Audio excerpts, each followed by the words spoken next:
Kuna kauli ambayo msanii Diamond Platnumz alizungumza katika show yake ambayo aliifanya pale Kigoma, kile kipindi ambacho alikuwa akimpigia kampeni mheshimiwa mbunge Baba Levo. Kauli hiyo iliwakera sana wasanii wenzake wengi. Diamond Platnumz alizungumza na kudai kwamba hakuna kenge yoyote ambaye anamuweza kimziki, na akawa anasifia miziki yake ambayo aliitoa, mziki wake wa Nani, mziki wake wa Msumari na mziki wake wa Sasampa. Ni miziki mitatu ambayo ameitoa, lakini anakuambia hakuna mtu yeyote ambaye ametoa hit song zote zika hit kama hivyo, lakini yeye Diamond Platnumz ameweza, ametoa hit song 3 na zote zinaendelea kutrend huko mitandaoni na zinaendelea kupigwa na watu wanaendelea kuzifanyia challenge. Sasa baada ya Diamond Platnumz kutamba kama vile, baada ya Diamond Platnumz kujionyesha mabavu yake pale kwa wana Kigoma, wasanii wakawa wamemwangalia kwa jicho la tofauti kwamba huyu brother mbona hivi.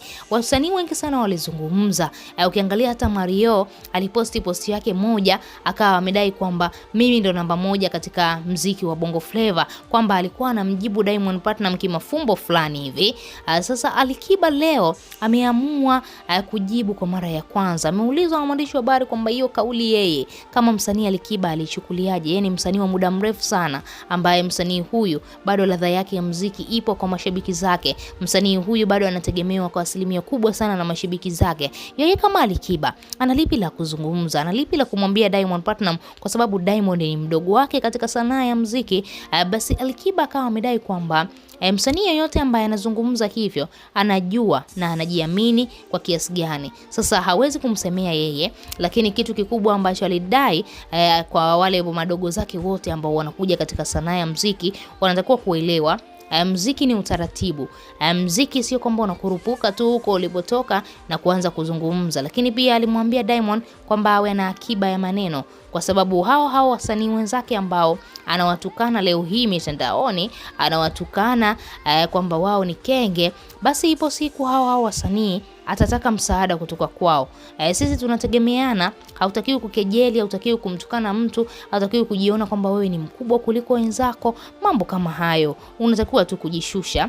Lakini pia tunaweza tukamsifia sana msanii Alikiba. Alikiba mara nyingi sana ni msanii ambaye anapenda kuchangamana na wasanii hata wale wadogo. Anapenda kuwa nao sawa, wajione wako sawa, wajione sanaa ya muziki ni ya kawaida tu. Na ndio maana msanii Alikiba hata akipita hapa mtaani kwenu mnaweza msimshangae sana, lakini Diamond akipita lazima mumshangae sana, kwa sababu Alikiba ametengeneza mazingira ya kuishi na watu kwa asilimia kubwa sana, lakini Diamond ametengeneza mazingira ya kuishi maisha ya kisanaa kwa asilimia kubwa sana. Na ndio maana tofauti ya Diamond na Alikiba ndio hiyo. Lakini Alikiba amemshauri vizuri Diamond kwamba awe na akiba ya maneno, kuna muda atahitaji hata msaada wa wale wasanii ambao amewatukana. Tuachie maoni yako, lakini pia usisahau kubonyeza maandishi mekundu yaliyoandikwa neno subscribe.